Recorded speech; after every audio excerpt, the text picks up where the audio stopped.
ইন্নাল হামদুলিল্লাহ ওয়াসসালাতু ওয়াসসালামু আলা রাসূলিল্লাহ আম্মা বাদ। আহলুস সুন্নাহ ওয়াল জামাআতের স্বীকৃত আকীদা হলো শেষ জামানায় ইমাম মাহদির আবির্ভাব ঘটবে। তার আবির্ভাবের বিষয়টি এত অধিক সংখ্যক হাদিস দ্বারা প্রমাণিত যে মুহাদ্দিসগণ বলেন বিষয়টি মুতাওয়াতিরের স্তরে পৌঁছে গেছে, তাই এতে সন্দেহের কোনো অবকাশ নেই। ইমাম শাওকানি রাহিমাহুল্লাহ বলেন ইমাম মাহদি সম্পর্কে 50টি হাদিস ও 28টি আসার পাওয়া গেছে। শেখ আব্দুল মুহসিন আব্বাদ রাহিমাহুল্লাহ মোট 26 জন সাহাবীর নাম উল্লেখ করেছেন যারা ইমাম মাহদি বিষয়ক হাদিস বর্ণনা করেছেন। অতএব যারা ইমাম মাহদির আবির্ভাবকে অস্বীকার করে তারা নিঃসন্দেহে আহলুস সুন্নাহ ওয়াল জামাআহ থেকে বিচ্যুত। আখিরুজ্জামান সিরিজের গত দুটি পর্বে আমরা কিয়ামতের ছোট বড় আলামতসমূহ নিয়ে আলোচনা করেছি। ইমাম মাহদির আবির্ভাব হলো ছোট আলামত ও বড় আলামতের মাঝখানে পার্থক্য রেখা। ইমাম মাহদির আবির্ভাবের মধ্য দিয়ে কিয়ামতের বড় আলামতগুলো প্রকাশের ধারাবাহিকতা শুরু হয়ে যাবে। তাই আলিমগণ এটিকে কিয়ামতের প্রথম বড় আলামত হিসেবে গণ্য করেছেন। প্রিয় ভাই ও বোন, প্রথমে আমরা জেনে নেব ইমাম মাহদির পরিচয় ও বৈশিষ্ট্য। ইমাম মাহদির পরিচয় ও বৈশিষ্ট্য। ইমাম মাহদির নাম ও বংশ পরিচয় তুলে ধরতে গিয়ে রাসূল সাল্লাল্লাহু আলাইহি ওয়াসাল্লাম ইরশাদ করেন, লাউ লাম ইয়াবকা মিনাদ দুনিয়া ইল্লা ইয়াউমুন লাতাওয়ালাল্লাহু যালিকাল ইয়াউম হাত্তা ইয়াবআসা ফীহি রাজুলাম মিন আহলি বাইতি ইউআতিউ ইসমুহু ইসমি ওয়া ইসমু আবিহি ইসমু আবি। যদি দুনিয়ার মাত্র একটি দিনও বাকি থাকে, আল্লাহ তাআলা সেই দিনটিকে দীর্ঘায়িত করে হলেও আমার বংশ থেকে এমন একজন মানুষ পাঠাবেন যার নাম আমার নামের অনুরূপ হবে এবং যার পিতার নাম আমার পিতার নামের অনুরূপ হবে। এখান থেকে বোঝা যায় তিনি মাহদি নামে প্রসিদ্ধ হলেও তার আসল নাম হবে মুহাম্মদ বা আহমদ। তার পিতার নাম হবে আব্দুল্লাহ। তিনি রাসূল সাল্লাল্লাহু আলাইহি ওয়াসাল্লামের বংশ থেকে আসবেন। ইমাম মাহদির দৈহিক বৈশিষ্ট্যের বিবরণ জানতে আমরা সুনান আবু দাউদে বর্ণিত একটি সহিহ হাদিস আপনাদের শোনাবো। রাসূল সাল্লাল্লাহু আলাইহি ওয়াসাল্লাম ইরশাদ করেন, আল মাহদিয়্যু মিন্নি আজলাল জাবহা আকনাল আনফ ইয়ামলাউল আরদা কিসতান ওয়া আদলা কামা মুলিআত জাওরান ওয়া যুলমা ইয়ামলিকু 7 সিনিন। মাহদি আমার বংশ থেকে আসবে, তার কপাল প্রশস্ত এবং নাক উঁচু হবে। তিনি পৃথিবীকে ন্যায় ও ইনসাফে ভরে তুলবেন যেভাবে সেটি অন্যায় ও জুলুমে ভরে ছিল। তিনি 7 বছর রাজত্ব করবেন।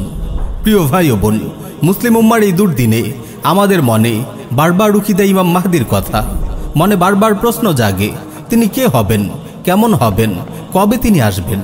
চলুন সহিহ হাদিসের আলোকে বিষয়গুলো একে একে জানা যাক। ইমাম মাহদি তাইফাতুল মানসুরার আমির। সহিহ মুসলিমে এসেছে রাসূল সাল্লাল্লাহু আলাইহি ওয়াসাল্লাম ইরশাদ করেন, লা তাযালু তাইফাতুম মিন উম্মতি ইউকাতিলুনা আলাল হক যাহিরিনা ইলা ইয়াউমিল কিয়ামাহ।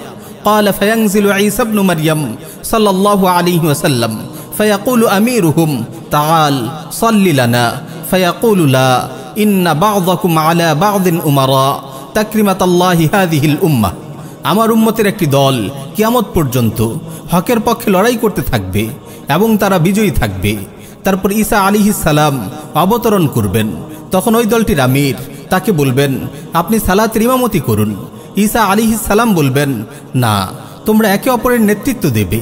এটি হলো এই উম্মতকে আল্লাহর দেয়া মর্যাদা। এক হাদিসে আছে, আমিরুহুমুল মাহদি, অর্থাৎ তাদের আমির মাহদি ঈসা আলাইহিস সালামকে সালাতের ইমামতি করার অনুরোধ করবেন। ইমাম ইবনুল কাইয়িম রাহিমাহুল্লাহ আল মানারুল মুনিফ গ্রন্থে হাদিসটির সনদ সম্পর্কে বলেছেন, ইসনাদুহু জাইয়িদ, অর্থাৎ হাদিসটির বর্ণনা সূত্র উত্তম। এই হাদিস থেকে বোঝা যায় ইমাম মাহদি মুকাতিলিন ও মুজাহিদিনদের একজন হবেন। তিনি এসে পূর্ব থেকে চলমান জিহাদের নেতৃত্ব গ্রহণ করবেন এবং জিহাদকে বৈশ্বিক পরিমণ্ডলে বিস্তৃত করবেন। সম্মিলিত কুফফার বাহিনীর বিরুদ্ধে লড়াই করবেন এবং অবশেষে গোটা পৃথিবীর প্রতি ইঞ্চি ভূমিতে ইসলামী খিলাফা প্রতিষ্ঠা করবেন। তার নেতৃত্বে আল্লাহর জমিনে কায়েম হবে আল্লাহর নাজিলকৃত শরিয়া। তার মাধ্যমে বাস্তবায়িত হবে রাসূলুল্লাহ সাল্লাল্লাহু আলাইহি ওয়াসাল্লামের এই মোবারক ভবিষ্যৎবাণী, ইন্নাল্লাহা যাওয়ালিল আরদা ফারাআইতু মাশারিকাহা ওয়া মাগারিবাহা ওয়া ইন্না উম্মতি সায়াবলুগু মুলকুহা মা যুয়ালি মিনহা। আল্লাহ তাআলা গোটা পৃথিবীকে সংকুচিত করে আমার সামনে রেখে দিলেন। আমি এর পূর্ব থেকে পশ্চিম প্রান্ত পর্যন্ত দেখেছি। এই পুরো অংশে আমার উম্মতের কর্তৃত্ব প্রতিষ্ঠিত হবে। প্রিয় ভাই ও বোন, কেমন হবে খলিফা মাহদির শাসনকাল? চলুন রাসূলুল্লাহর একটি হাদিস থেকে বিষয়টি জেনে নেওয়া যাক। রাসূল সাল্লাল্লাহু আলাইহি ওয়াসাল্লাম ইরশাদ করেন, উবাশশিরুকুম বিল মাহদি ইউবআসু ফি উম্মতি আলা ইখতিলাফিন মিনান নাস ওয়া জালাজিলা ফায়ামলাউল আরদা কিসতান ওয়া আদলা কামা মুলিআত জাওরান ওয়া যুলমা ওয়া ইয়ারদা আনহু সাকিনুস সামা ওয়া সাকিনুল আরদ ওয়া ইয়ামলাউল্লাহু কুলুবা উম্মতি মুহাম্মাদিন গিনা। আমি তোমাদেরকে মাহদির সুসংবাদ দিচ্ছি। আমার উম্মতের অনৈক্য ও অস্থিরতার সময় তিনি আবির্ভূত হবেন। তিনি জুলুম অত্যাচারে ভরা পৃথিবীকে ন্যায় ও ইনসাফে পূর্ণ করে তুলবেন। আসমানবাসী ও জমিনবাসী সবাই তার প্রতি সন্তুষ্ট থাকবে। তার শাসনকালে আল্লাহ তাআলা উম্মতে মুহাম্মাদির অন্তরকে প্রাচুর্যে পূর্ণ করে দিবেন। সুনান ইবনে মাজায় বর্ণিত একটি সহিহ হাদিস এসেছে, রাসূল সাল্লাল্লাহু আলাইহি ওয়াসাল্লাম ইরশাদ করেন, ইয়াকুনু ফি উম্মতি আল মাহদিয়্যু ইন কুসিরা ফাসাবউন ওয়া ইল্লা ফাতিসউন ফাতানআমু ফীহি উম্মতি নি'মাতান লাম ইয়ানআমু মিসলাহা কাত্তু তুতা উকুলাহা ওয়া লা তাদখিরু মিনহুম শাইআ ওয়াল মালু ইয়াওমা ইযিন কুদুস ফায়াকুমুর রাজুল ফায়াকুলু ইয়া মাহদি আ'তিনি ফায়াকুলু খুয। আমার উম্মতের মাঝে ইমাম মাহদি আসবে। তিনি কমপক্ষে 7 বছর, অন্যথায় 8 বা 9 বছর রাজত্ব করবেন। তখন আমার উম্মত এমন সুখ ও সমৃদ্ধিতে দিনাতিপাত করবে যা তারা ইতিপূর্বে কখনো করেনি। জমিন তার সকল শস্য সম্ভার বের করে দিবে, কিছুই আটকে রাখবে না। আর তখন রাশি রাশি সম্পদের স্তূপ দাঁড়িয়ে যাবে। লোকেরা এসে বলবে, হে মাহদি, আমাকে দান করুন।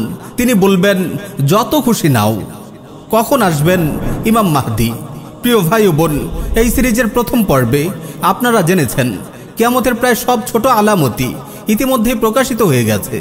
আর আজকের আলোচনার শুরুর দিকেই আমরা বলেছি ইমাম মাহদির আবির্ভাব হলো ছোট আলামত ও বড় আলামতের মাঝে পার্থক্য রেখা। তার আবির্ভাবের মাধ্যমেই কিয়ামতের বড় আলামতগুলো প্রকাশ পাওয়ার ধারাবাহিকতা শুরু হবে।